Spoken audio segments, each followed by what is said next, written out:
Hello, Klaus. Hello, Klaus. Hello. Nice to see you again. Please forgive me, I have to ask you this question. I know I'm not the first one, but I have to ask you personally, you as a musician, what does Sibelius mean to you?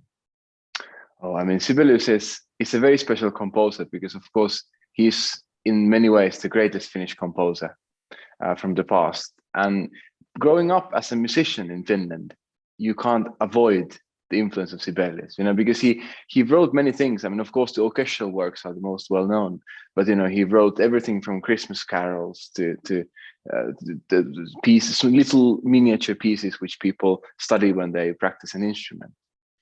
And it's his influence in the whole country is immense. And of course, being a Finnish conductor, the Sibelius symphonies are, of course, many of the war horses, if one can say, which every Finnish conductor does a lot, and does for a reason, because they are brilliant pieces.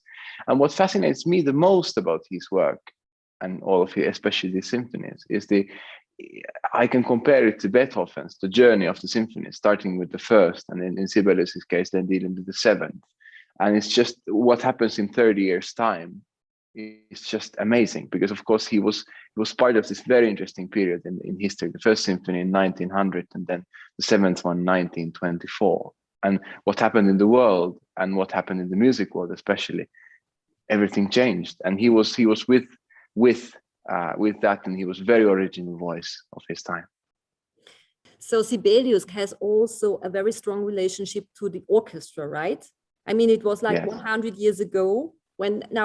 When you stand in front of this orchestra conducting Sibelius, do you have in mind that he was standing there like 100 years ago conducting his own music? What does this make for you as the young guy now, the next one, the next generation?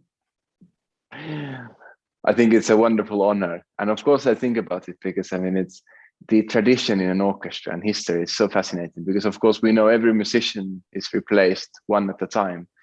But of course, always when there is a new musician coming in, he or she adapts to the way of playing, but also brings something new. And in that way, we can think that we still have the spirit of when Sibelius was conducting the orchestra, and it's just carried to this day. But it's fascinating, of course, and I love the fact that because Sibelius is a language which is quite difficult to learn for orchestras.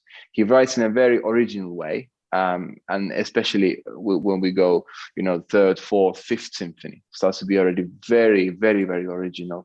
A lot of interesting textures and some things which can't be defined that well. And it's like learning a language. One just needs to, take time and to sort of digest it also and make it yourself. Somehow make yourself feel comfortable with it. And with this orchestra, it's wonderful because they have a very rich Sibelius tradition. I mean, starting with Sibelius himself conducting 100 years ago. But everyone does it always differently. And I think the important thing is that they are aware of the music and the language. And then it's easy for me to, start operating the machine, so to say, to oil the machine, because it, of course, always there is an endless amount of details and characters we can even more find or perfect. Well, we are very looking forward to your personal interpretation, of course, because it's Sibelius of our times when you will be the one who will interpret it. So thank you very much for spending this time with me. Klaus, take care. I can't wait to welcome you here in Hamburg. Take care. Thank you very much. I appreciate it. All the best to you. Bye-bye. Cheers.